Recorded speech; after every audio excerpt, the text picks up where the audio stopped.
Friends, आज हम बात कर रहे हैं अदानी विल्मर लिमिटेड की। अदानी विल्मर लिमिटेड का हमने क्वार्टर फोर का रिजल्ट ऑलरेडी कल डिस्कस कर दिया है। कंपनी ने रिजल्ट बेहतरीन ही पेश किया है, लेकिन यहाँ पे इनके प्रॉफिट में कुछ कमी आई है और इस वजह से लोगों को काफ़ी ज़्यादा टेंशन होने लगा था कि अब क्या होगा, क्या अदानी विल्मर में लोअर सर्किट लग जाएगा, क्योंकि उनकी प्रॉफिट में कमी आई है। लेकिन इसके बीच में एक बहुत ही शानदार खबर निकल के आ गई है।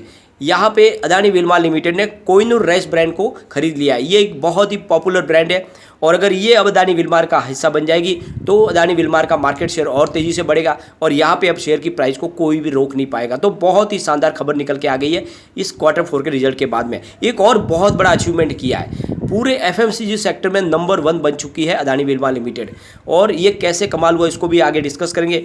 क्या इस समय अदानी विल्मर में आने वाले समय तेज़ी बनने वाली है, क्या गिरावट होगी या फिर तेजी बनेगी, जो इन्हें लगातार अपने बिजनेस को आगे बढ़ाने की कोशिश कर रहे हैं, इसके क्या नतीजे हो सकते हैं, क्या अदानी विल्मर में इस समय में इन्वेस्टमेंट करना चाहिए या प्रॉफिट बुक करके निकल जाना चाहिए। बहुत सारी बातें जिनके जवाब इस वीडियो के माध्यम से जानने की कोशिश करेंगे। लगातार अपने बिजनेस को बढ़ाने की कोशिश अदानी विल्मर की तरफ से किया जा रहा है।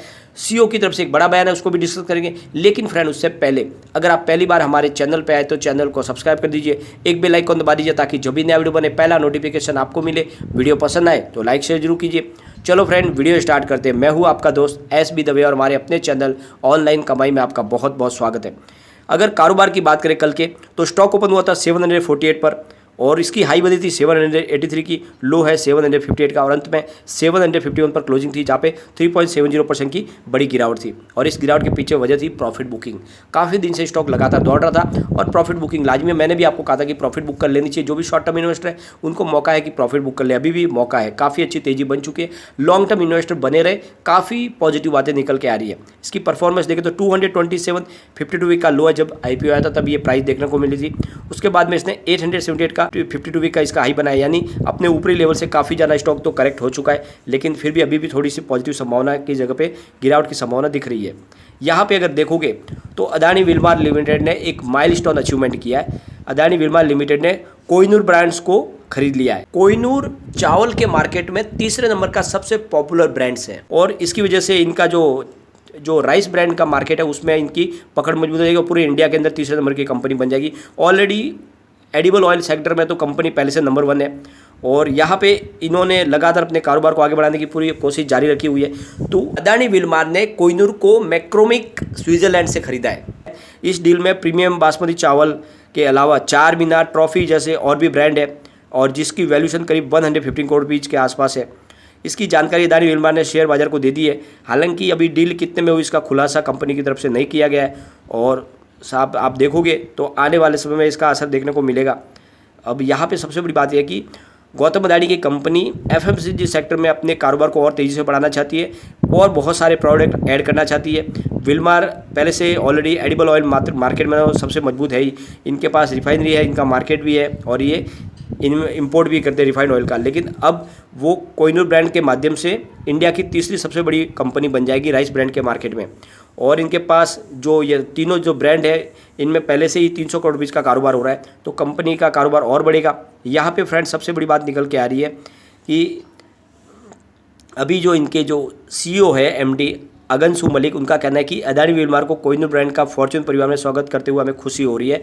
कोहिनूर एक ग्लोबल ब्रांड है जिसे भारतीय कंज्यूमर काफ़ी पसंद करते हैं। यानी आपने देखा होगा कोहिनूर ब्रांड्स बहुत ही शानदार ब्रांड्स है और काफ़ी अच्छे मौक़ों पे कोहिनूर ब्रांड्स के चावल की वहाँ पे दावत की जाती है। आप समझो कि ये एक तरह से प्रीमियम ब्रांड है और ये अब हो चुका है अदानी विल्मर का हिस्सा। यह अधिग्रहण हाई मार्जिन वाले ब्रांडेड स्टेपल खाद्य उत्पादन खंड में पोर्टफोलियो को विस्तार करने में और बिजनेस स्ट्रेटेजी के रूप में हमारा कारोबार बढ़ाने में हमारी मदद करेगी। हमारा मानना है कि पैकेज फूड कैटेगरी में विकास की पर्याप्त गुंजाइश नहीं है। कोहिनूर ब्रांड के पास एक मजबूत ब्रांड रिकॉल है और ये फूड FMCG श्रेणी में सबसे मजबूत कारोबार करने वाली कंपनी और इससे हमारा बाजार भी मजबूत होगा, ये कहना है अगनसू मलिक का। तो आप देखोगे कि एक बहुत ही शानदार अचीवमेंट किया है कंपनी की तरफ से। आप देखोगे इन्होंने जो ये कोहिनूर ब्रांड्स को खरीद के एक तरह से देखें तो बाजार में अपनी एक छत्र राय स्थापित करने की शुरुआत कर दी है। और जो मैंने बात आपको कही थी कि आने वाले समय में इसकी प्राइस 4000 को हो सकती है, तो अब बिल्कुल हो जाएगी। जिस तरह से ये लगातार बिजनेस को बढ़ा रहे, ये तो आने वाले समय जल्द हो सकता है। यहाँ पे आप देखोगे तो एक और बहुत बड़ा माइलस्टोन अचीवमेंट हुआ है। हिंदुस्तान यूनिलीवर को पछाड़ के नंबर 1 बन चुके हैं FMCG सेक्टर में अदानी विल्मर लिमिटेड। अगर आप देखोगे तो काफ़ी ज़्यादा इनका जो सेल बढ़ा है वो फिलहाल 54,214 करोड़ रुपीज़ का इनका टोटल सेल हो गया है, जबकि हिंदुस्तान यूनिलीवर का जो सेल है वो है 51,468 करोड़ रुपीज़ का फाइनेंशियल ईयर 2022 के लिए। तो अब आप देखोगे कि हिंदुस्तान यूनिलीवर भी पीछे रह गया है और एफएमसीजी सेक्टर में कंपनी बन चुकी है नंबर 1।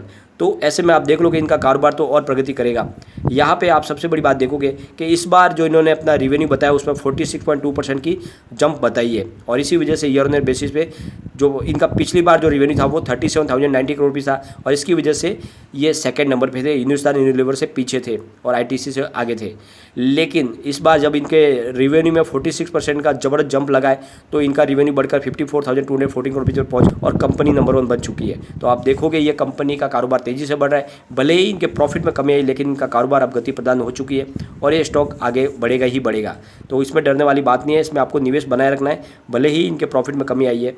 आप देखोगे तो इस बार जो इन्होंने रिजल्ट पेश किया है Q4 का, उसमें इनका टोटल प्रॉफिट में 25.6% की गिरावट देखने को मिल रही है, जो 234.3 करोड़ रुपये निकल कर आए। और यहाँ पे अगर आप देखोगे तो इनके टोटल रेवेन्यू उस रेवेन्यू में 40.2% की शानदार बढ़त देखने को मिली है, जो 14,964 करोड़ रुपये निकल कर आए। तो इनके इनकम में बढ़ोतरी है, लेकिन इनके आप देखोगे तो प्रॉफिट में कमी आई है। यहाँ पे जो इनके प्रॉफिट में कमी है उसके पीछे है सनफ्लावर ऑयल की जो प्राइस बढ़ी थी, साथ में इनके जो टैक्स है उसमें खर्च में बढ़ोतरी हुई और इस वजह से इनके प्रॉफिट में कमी दिखाई दी है। लेकिन अगर आप देख लो कि जो इन्होंने कॉस्टली प्रोडक्ट खरीदे हैं वो मैन्युफैक्चरिंग के बाद इसकी प्राइस बढ़ेगी, तो आने वाले क्वार्टर में इनका बेनिफिट देखने को मिलेगा, काफ़ी ज़्यादा इनका प्रॉफिट बढ़ सकता है आने वाले Q1 में। तो यहाँ पे आपको चिंता करने की कोई बात नहीं है। आप देखोगे तो इनके टैक्स में काफ़ी ज़्यादा बढ़त हुई है, यानी 79.1 करोड़ रुपये का टैक्स हुआ टोटल फाइनेंशियल ईयर 2022 के लिए। और यहाँ पे आप देखोगे तो कंपनी का जो ये टैक्स बढ़ा है यही इनके लिए सबसे बड़ी बात है कि इनके प्रॉफिट में कमी के लिए जिम्मेदार है, लेकिन ओवरऑल इनका प्रदर्शन जारी रहेगा आगे भी। फ्रेंड्स, यहाँ पे इनके जो एमडी है अगांशु मलिक, उनका कहना है कि चुनौतीपूर्ण मैक्रो माहौल के बावजूद हमने स्थिर ग्रोथ दर्ज की है और एफएमसीजी सेक्टर में हमने डबल डिजिट ग्रोथ देखी है जो बहुत ही शानदार है, और हमने एडिबल ऑयल और दूसरे जो एफएमसीजी पैक्ड फूड प्रोडक्ट है उसमें अपनी हिस्सेदारी को लगातार बढ़ाते हुए जारी रखा हुआ है। और इस सेक्टर में और भी काफ़ी संभावना है जिसकी रणनीति की हम तलाश कर रहे हैं। और आपने देखा होगा कि आज इन्होंने एक बहुत बड़ा अचीवमेंट कर लिया है, उन्होंने कोहिनूर ब्रांड्स को अपना बना लिया है। तो आप देख लो कंपनी लगातार आगे बढ़ रही है, कोई चिंता की बात नहीं, ये स्टॉक आने वाले समय एक बड़ा मल्टीबैगर बनेगा।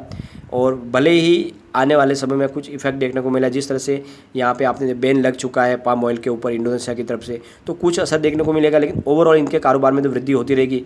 अब यहाँ पे देखोगे तो इनका जो सालाना टर्नओवर है वो करीब 12.9 लाख टन तक पहुँच गया है, यानी उसमें भी 16% की वृद्धि देखने को मिल रही है। तो कारोबार लगातार बढ़ रहा है और इसीलिए कह सकते हैं कि इनके ऑपरेटिंग प्रॉफिट में भी 29% की बढ़त हुई है, जो 488 करोड़ रुपये हुआ है। तो आप देखोगे मंदी के बावजूद भी इनका कारोबार तेज़ी से आगे बढ़ रहा है और इसीलिए ये स्टॉक यहाँ पे रुकने वाला नहीं है। सबसे बड़ी बात यह है कि कम्युनिटी सेंटीमेंट स्टॉक के साथ अभी भी बना हुआ है। 62% बाई की कॉल है, 36% सेल की कॉल है, 2% होल्ड की कॉल है। तो लोगों का रुझान स्टॉक की तरफ बना हुआ है। अब यहाँ पे एक बार इसके पिवट लेवल को भी चेक कर लेते हैं। तो यहाँ से अगर और गिरावट होती है तो 740 का फर्स्ट सपोर्ट है, ये सपोर्ट टूटा तो 726 तक स्टॉक जा सकता है। तीसरा सपोर्ट 705 का निकल के आ रहा है। ऊपर की तरफ मूव करने पे 775 का फर्स्ट रेजिस्टेंस है, इसको ब्रेक कर लिया तो फिर 796 तक स्टॉक जा सकता है और वहाँ तक पहुँच गया तो फिर 809 तक भी जा सकता है। तो बिल्कुल तेज़ी बनी तो फिर से 800 को क्रॉस करेगा और गिरावट हुई तो ये 700 के आसपास जा सकता है। लेकिन मैं बोलता हूँ कि शॉर्ट टर्म इन्वेस्टर को अभी भी प्रॉफिट बुक करने का मौका, प्रॉफिट बुक कर ले। लॉन्ग टर्म इन्वेस्टर बिल्कुल बने रहे, काफ़ी अच्छा स्टॉक है और जिस तरह से इनका लगातार बिजनेस बढ़ रहा है, इन्होंने एक बहुत बड़े ब्रांड को अपना बना लिया है, उससे एक बात तो समझ में आ रही है कि आने वाले समय में भी बहुत सारे ऐसे ही ब्रांड ये अपने नाम पे करने वाले और कंपनी यहाँ पे रुकने वाले नहीं है। तो एक बहुत बड़ा पॉपुलर ब्रांड बनेगी आने वाले समय में अदानी विलमार। तो इसमें आपको निवेश बनाए रखना है, लॉन्ग टर्म के लिए बने रहे। आने वाले 5 साल में डेफिनेटली ये 4000 को टच कर जाएगा, हो सकता है उससे पहले भी करे, तो निवेश बनाए रखें। लेकिन फ्रेंड, कोई भी इन्वेस्टमेंट करने से पहले अपने फाइनेंशियल एडवाइजर एडवाइस ले ले या अपना खुद का रिसर्च करें, क्योंकि मैंने वीडियो आपके एजुकेशनल पर्पज के लिए ही बनाया। वीडियो पसंद आए तो लाइक शेयर जरूर कीजिए और चैनल को सब्सक्राइब कर दीजिए। Thank you friend.